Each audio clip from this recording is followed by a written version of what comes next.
Hi everyone. Hello. All right, just bear with me now because I'm just trying to make sure that everything is the way it should be, and then we can get started. All right, so first I have to actually apologise for the late appearance. I have actually recorded this about 3 times now. For some reason, my computer isn't allowing me to download anything past 30 minutes, so I'm having to re-record again and try and keep it within 30 minutes. So apologies for that. So we're just going to briefly tap into the basics of puppy grooming and what kind of other aspects we might want to consider in order to set our puppies up for success. All right, so it's not just solely going to be about grooming. We're going to tap into a range of different things. All right. First of all, my name's Stephanie Zikmann. I'm also known as the Holistic Dog Groomer.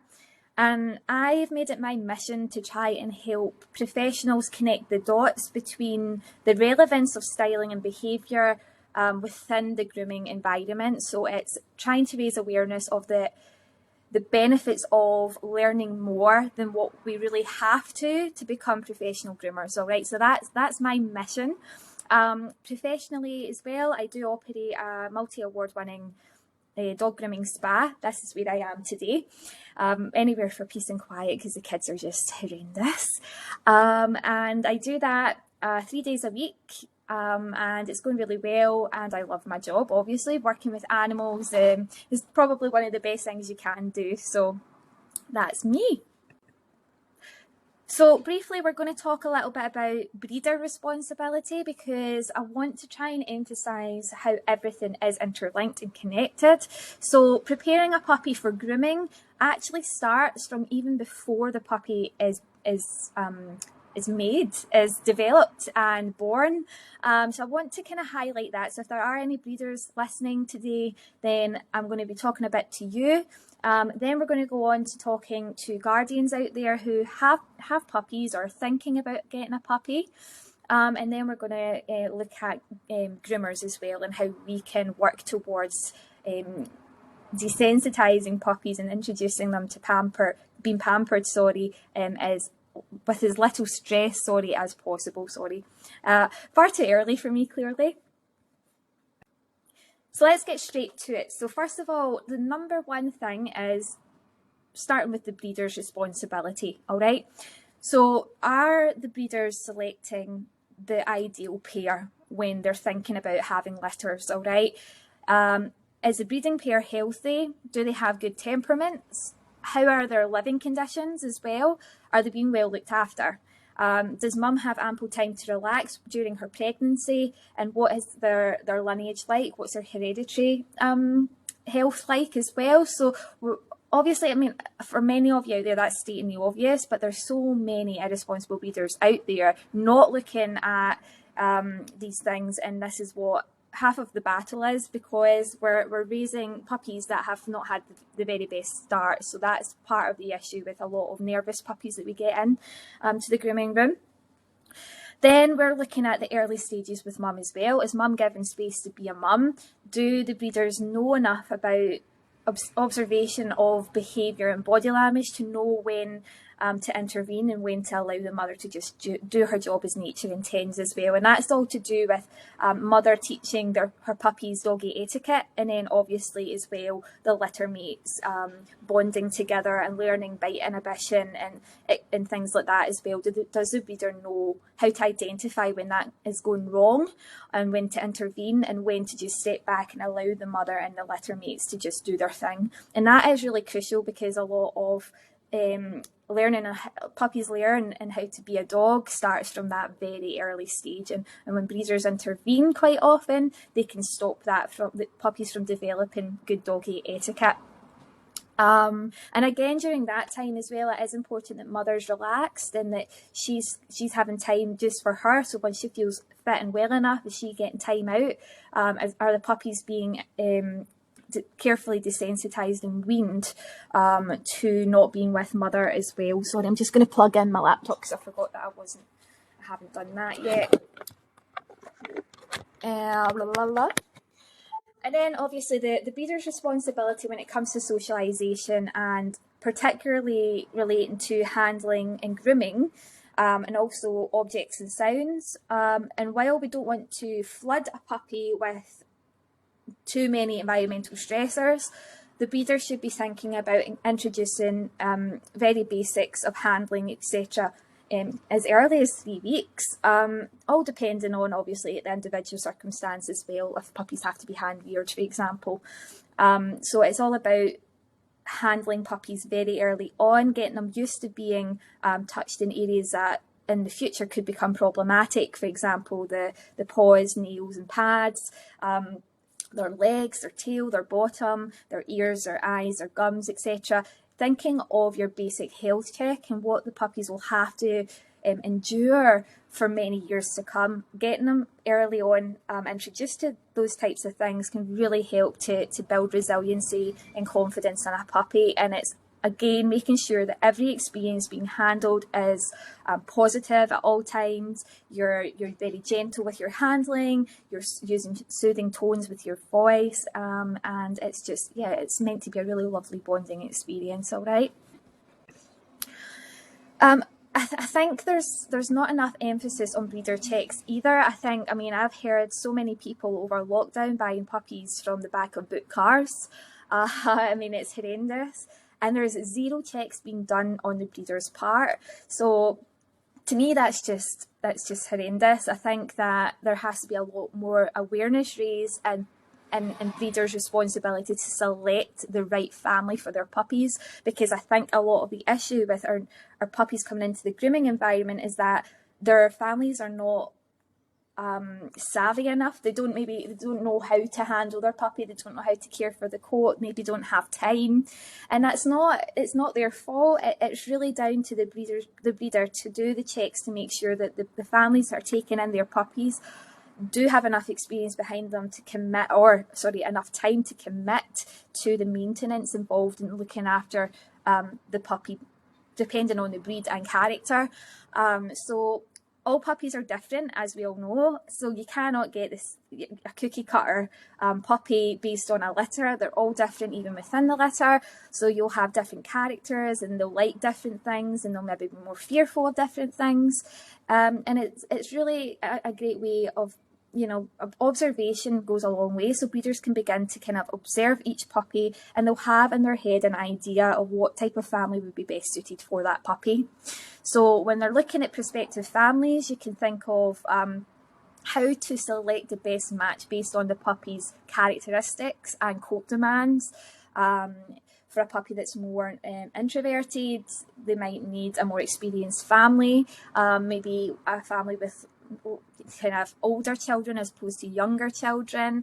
If they're maybe a bit mouthy as well and need a wee bit more work done going forward, then they might not want to have a family with really young children either, because we all know that the likelihood is that a family's not going to tolerate that if they have young children that they need to worry about as well. So it's just having a wee bit more due diligence and finding the right family for your puppy as a breeder. And also breeder's contract as well, not having it in a clause to say that they cannot be bred from, I think is really important, because there are far too many irresponsible breeders out there. And also with that programme, oh my gosh, what was it called? How to Get Rich Being a Breeder or something. I mean, it's just ridiculous. I'm sorry if I've offended anyone, but it's just, to me, it just doesn't make any sense. So we're wanting to make sure that we're not encouraging any irresponsible breeders or breeding. Also, a lifetime take-back guarantee as well, because we're wanting to, many groomers have it in their contracts. For example, I have my female Tibetan Mastiff. She was displaying quite worrying resource guarding and food aggression. And at that point, I didn't have any knowledge of canine behaviour behind me. I was quite ignorant. And yes, that's a fault of mine, but also a fault of the breeders for not doing their due diligence. So I took home this puppy with no idea what to expect. And when I asked the breeder to take her back, they point blank refused, even though on the contract it said there was a lifetime take back guarantee. And I just think that's terrible.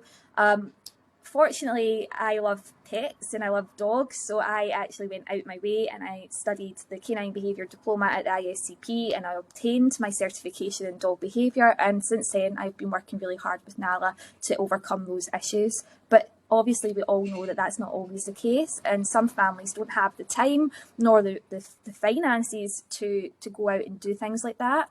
So again, you find a lot of dogs are put into rescues, and that again just snowballs into a massive issue for all pet professionals involved as well, especially with your higher coat demands as well. So that's something to always consider if you are a breeder as well. Please, before you think about breeding, be prepared that you have to, or you should be honouring that lifetime take back guarantee. And if you cannot commit to that, then you shouldn't really be breeding. I know that Aussie Doodle breeders have been castrating puppies before they even leave the home. Again, I think our opinions will all vary there, but personally speaking, I just think that there's going to be a lot of issues long term on those puppies. I don't think that's the answer, but only time will tell at the end of the day. Then the guardian, so it's not just the breeder's responsibility to do their due diligence, obviously the guardian's research as well. And please, I know it's not grooming related, but it is all relevant, guys. So as a guardian, before you set out to get a puppy, you need to think about 3 things. First of all, you need to think about your location.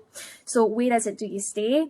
Do you stay in a flat? Do you have neighbours that might complain? Do you have a big garden? Is the garden safe? Do you have no garden? In which case, do you have good dog walking spots or, enclosed dog runs available nearby? Are you near a busy road? Are you in an open field with working farms nearby that may be a risk as well? Do you have your own home, or are you renting? Have you asked permission from your landlord? How can you keep your puppy safe? Is everything in the home and outside the home all puppy proof? What things do you need to consider? And also something that many people overlook is your plants in your garden and also within the home. Are they dog friendly? You also need to think about finances. So how much money do you have to spare each month? And also, bear in mind, dog guardianship is hard and you cannot predict what expenses you're going to have to pay out in the future. So you first have the purchase of your puppy, which during lockdown rocketed, as we all know, so that was really expensive. But you've also got bedding and toys, food, treats, training aids, accessories as they grow as well. You've got insurance, boosters, flea tick and worm training, home repair, if your puppy likes to destroy things, for example. Unexpected vet bills, even with insurance, can be quite difficult to pay for if you haven't got the finances there or the savings behind you. Then you've got to think about your doggy daycare prices, dog walking, dog lodging if you're going on holiday, and also, of course, grooming, which is probably the one you're going to be at the most. That and dog walking maybe. So dog grooming is a massive expense for most dogs really, but the more complex the coat type, obviously, the more regularly you're going to be at the groomers as well. So you have to have all that in your budget and make sure that you're prepared to pay what needs to be paid for the rest of that dog's life. All right. Then you have to think about lifestyle. So as much as you want that lovely teddy bear cut cockapoo, is that realistic for your lifestyle? Are you a very busy working family? Do you have time to spare to thoroughly brush your dog every single day?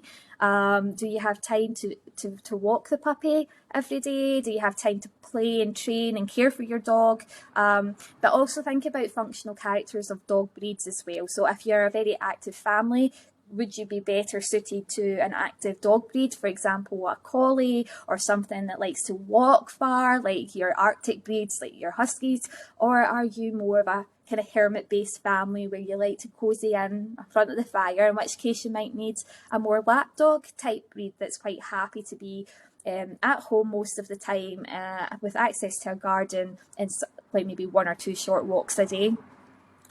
Coat type is a massive thing to consider because I think many guardians select based on how a dog looks or how cute they look, rather than what's realistic. All right, and your poodle mixed coats are not always hyperallergenic. I can't say that word. Hypoallergenic. Oh my goodness. They're not always asthma proof either. So you have to bear in mind that all dogs are different. And also with your poodle mixes and Bichon mixes, they are incredibly hard to maintain as well, and that is a commitment that you have to be prepared for.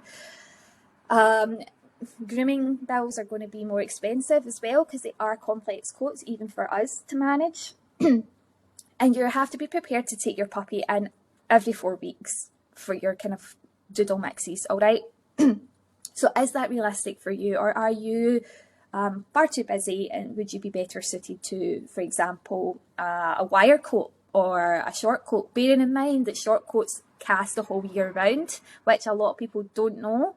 And also wire coats will need either hand stripping or regular grooming as well. So even though your dog might have a short coat, it doesn't mean they don't need groomed, and that's something that I think many people forget. Whether it's in the house or it's in the professional capacity, you will have to have all dogs groomed no matter what, because grooming is not just about styling, which we're going to get to, all right?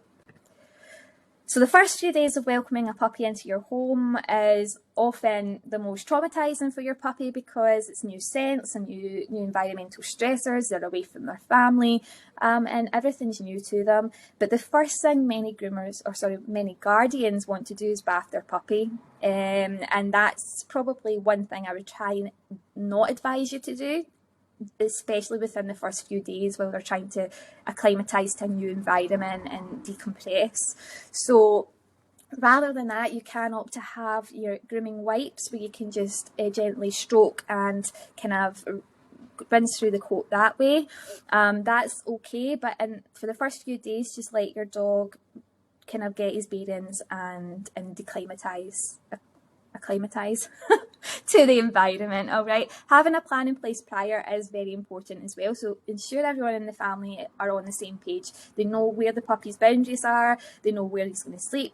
The children in the family know where his safe space is, which means that they shouldn't be in there harassing him. They know where they can roam. And you have a list of pet professionals that are force-free, that are all prepared to work with you in advance before you even get a puppy, so you know exactly what you're doing. After the first few days and the puppy's now settled in, you can start to introduce your routine, and that's in every kind of aspect. Obviously, he'll be kind of home-based until he has his second lot of jags, but again, that doesn't mean to say you can't start to introduce more like longer sessions of handling, for example, or you can maybe introduce the bath now. It all depends on your confidence as well, what you're comfortable with, but definitely start to think about getting your puppy into a consistent routine and allow every member of the family to have their turn at it as well, because you want to encourage the puppy to bond with every member of their intimate family, so people that are actually living in the household. Once he has settled in and kind of got used to you guys, then you can start to invite other members of the family in to welcome the puppy as well. Socialising and handling and grooming can also start then, as I said, but there is a myth that you don't take a puppy into the professional groomer until they're 6 months, which is a myth. Grooming, as we all know, starts very early on with the mother, where she cleans the puppy. The breeder then should be introducing kind of gentle handling and maybe occasional rinsing as well of the puppies very early on, and then you should also be introducing it at home before they even go to the professional groomer. You can keep sessions really short and positive at all times, so you can use really high value rewards and licking mats, for example, to start introducing that puppy to being handled in their more complex areas like the ears, doing the eyes, maybe the bottom, the pads, etc. Light handling, and you start with just your hands, and then you can work gradually up to tools like soft kind of bristle brushes even, and then into your kind of slicker brushes again. It's being aware of your technique, which we'll get on to next. Before we do, nails is a massive one. So again, I just want to quickly brief into this. Less is more frequently with nails, all right? So rather than waiting for the nails to be overly long to then snip them, just check in on them every couple of days, get used to the puppy, get into the habit of getting the puppy used to having his nails touched with your hands, and then you can work up to using the clippers as well.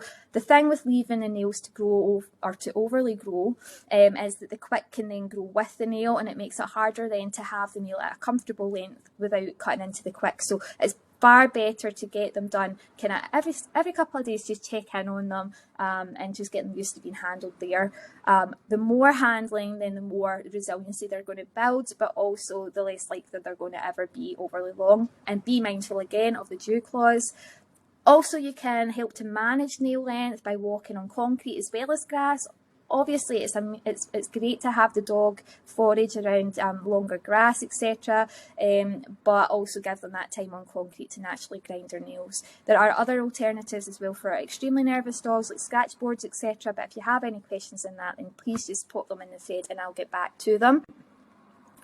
So before you even think about bathing and drying your dog, especially if it is a more complex coat, like your double coated breeds or your curly coated breeds or mixed or combination coated breeds like your doodles, etc., take a masterclass at your chosen groomers, all right? Insist that they give you that, because it is an invaluable thing to have behind you, especially with lockdown. We all know now the importance of knowing how to carefully and successfully maintain coats between grooms, don't we? So a masterclass will help you to pick up the best techniques, how to safely bath them, what products to use, how to use the tools, and you can ask as many questions as you want. I'm sure your groomer will be more than happy to oblige there. And it is a chargeable service, but it is worth its weight in gold, and I do that with all of my clients.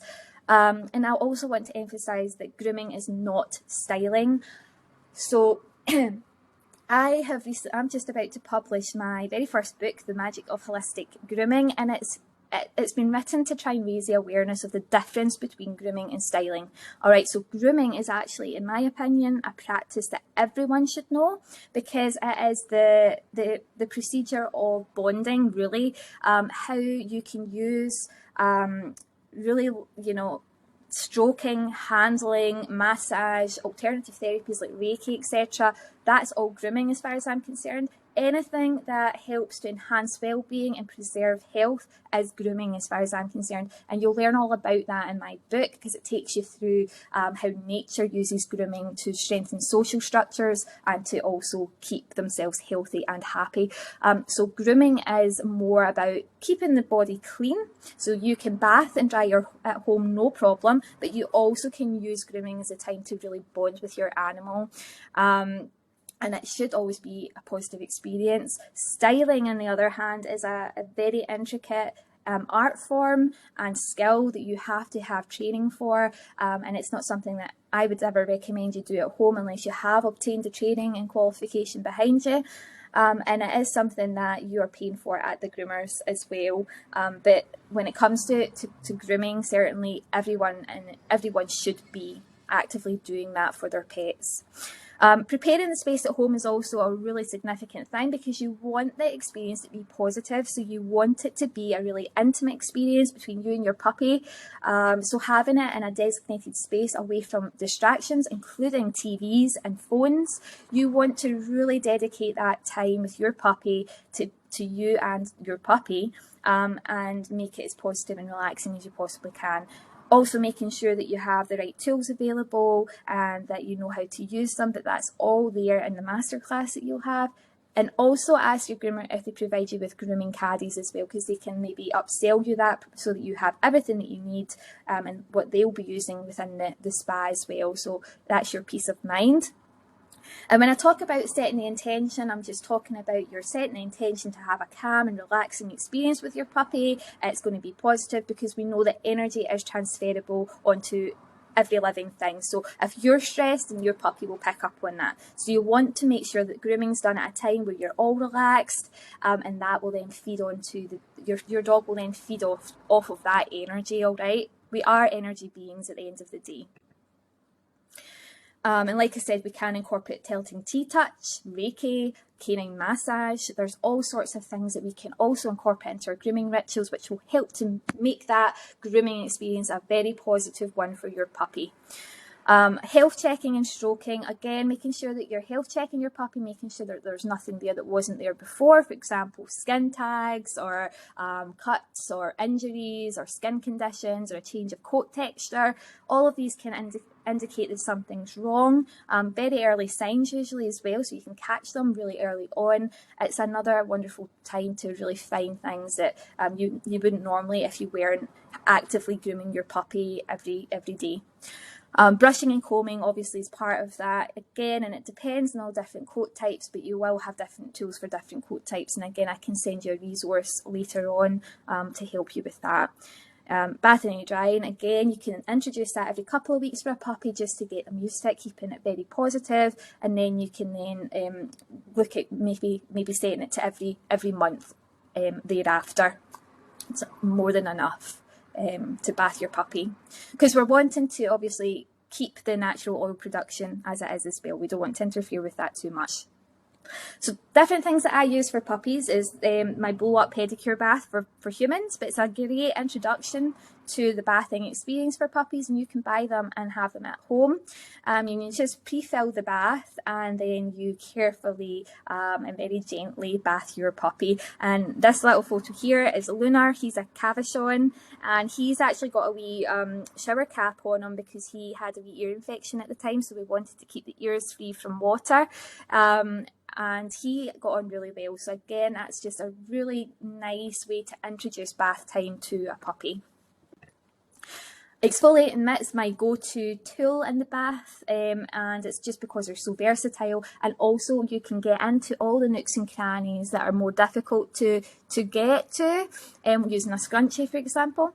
So with the exfoliated mitt, you can really manipulate where your hands are going, getting into difficult areas which you would otherwise find difficult. They're cheap to buy and they're easy to clean, and they last a long time too. So I would definitely recommend them for groomers and guardians at home.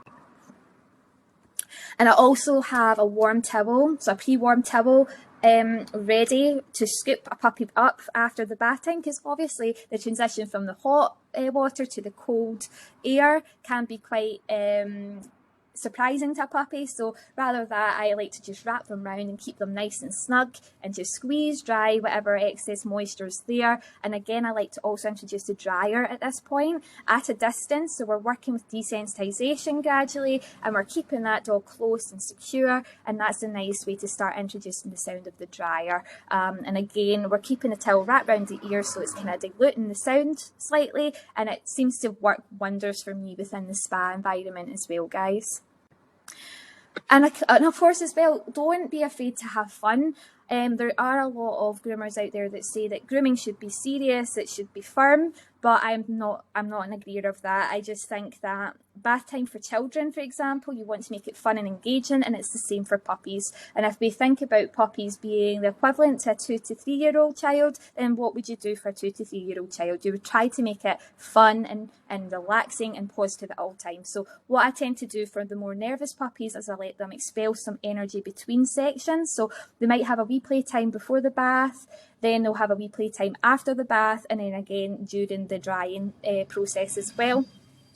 Obviously be mindful of, if your puppy is wet, then keep it on a carpeted flooring so he's not going to slip about, or you can put down yoga mats or just mats or carpets, rugs, if you are in the salon, just so that they're not slipping around. But it's absolutely okay to have fun with a puppy and keep it fun. And also you can implement things like mat protocol and table protocol, which is similar to the bucket game, to try and build up that association with, on the table or on the mat is grooming time, but I have that access there to the floor to play as well. I keep my table lowered at all times so that a puppy can choose to jump off and on when he needs to. And again, if the puppy's really anxious, you can implement licky mats and snuffle mats. I use a licky mat in the bath sometimes as well, just keeping it positive and trying to change that underlying emotional response from the bath is scary to now the bath is not scary. It does take time, but that's why in a professional setting we do implement things like puppy university or puppy intros, which we'll get into actually next, so we'll just wait to the next slide. So I've already said positive training and desensitization. Again, you have to observe body language and behaviour. If your puppy is displaying anything, any kind of signals that show that they're stressed, then give them a break. That's all it is. And we can also use our own body language and behaviours to try and instill calm as well. We can yawn, for example, we can blink slowly, we can turn to the side, we can crouch down to their level. I've actually seen myself play bowing and jumping around like a proper numpty, and you'll probably see videos on my Facebook page doing that. But it works to build up that bond, that trusting bond. And again, as well, I want to emphasise the benefits of using safe handling and gentle guidance as opposed to physical restraints. And obviously there are instances where you might have to use restraints in terms of welfare, for example, removing matting. But if the guardian and the groomer are working together to make sure that the coat is well maintained, then that should never be an issue anyway. And if we start a puppy up on the right foot or paw, we shouldn't ever really need to use an excessive amount of handling restraints. The only restraining aid that I tend to use is a belly strap, very padded belly strap, and that's for the dogs with hip dysplasia who maybe need a little bit more help with standing up. But again, I am constantly observing body language and cues, and I'm giving them ample rest.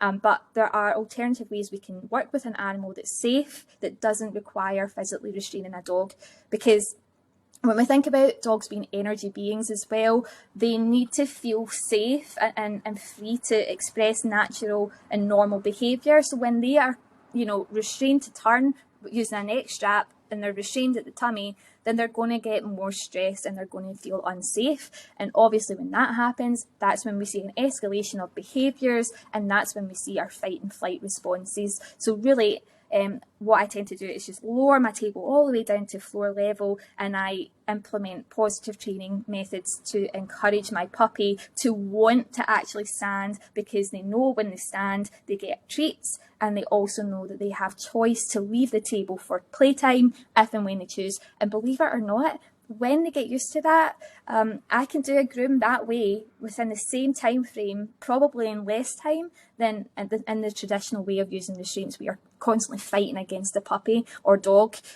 So it's not always, it's a myth when people say that it's going to take you hours to do. It really doesn't, because it's all about that cooperation and mutual respect for one another, all right?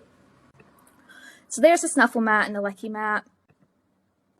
And here are some grooming woes: mouthing and biting, fool around and extreme fear. So many puppies do mouth and bite your tools, but it's just about giving them an alternative distraction, for example a licky mat or a snuffle mat or even a natural chew. But again, be mindful if a puppy is displaying resource guarding, etc., it is worthwhile mentioning that to the professional, because it might not be suitable in a multi-grooming environment. For example, there are some puppies like my Nala that I was telling you about that cannot be in the same room as another dog when there's a high value reward even rustled, and that can put a lot of people and the puppy himself in danger. So always make sure you're honest with your professional when it comes to things like resource guarding, etc., because that's something that we would need to then adapt to, because we can use alternatives. For example, we can use praise and petting as well, or games, for example. So there's always an